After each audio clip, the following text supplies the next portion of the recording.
Felip III. Després de la mort del seu pare, Felip II, arriba al tron l'any 1598 i entenem una etapa, una nissaga dels Àustries on no governaran, començaran a deixar el govern en mans d'uns favorits.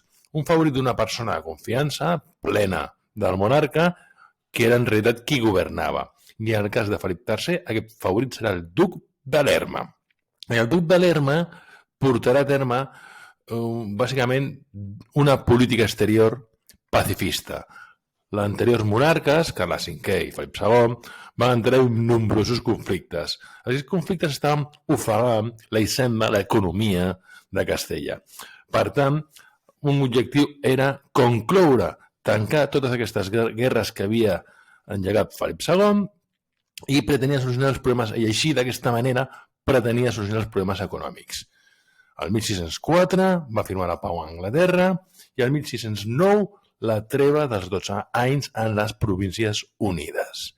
I en política interior, doncs, Felip III i el duc de Lerma al final van portar a terme l'expulsió dels moriscos l'any 1609.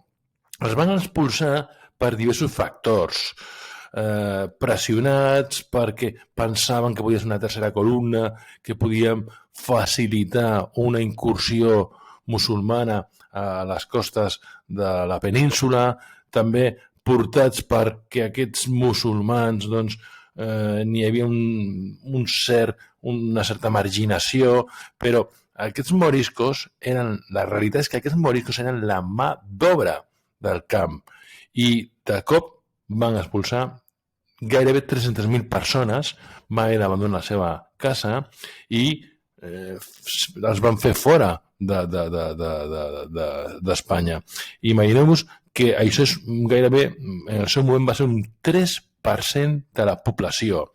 Un 3% de la població actual d'Espanya, doncs podríem dir que és 1,5 milió d'habitants. És com fer fora, doncs, ara mateix, en un any, a tota la població de Barcelona. Bé, per tant, els van expulsar, però per l'economia va ser un autèntic drama.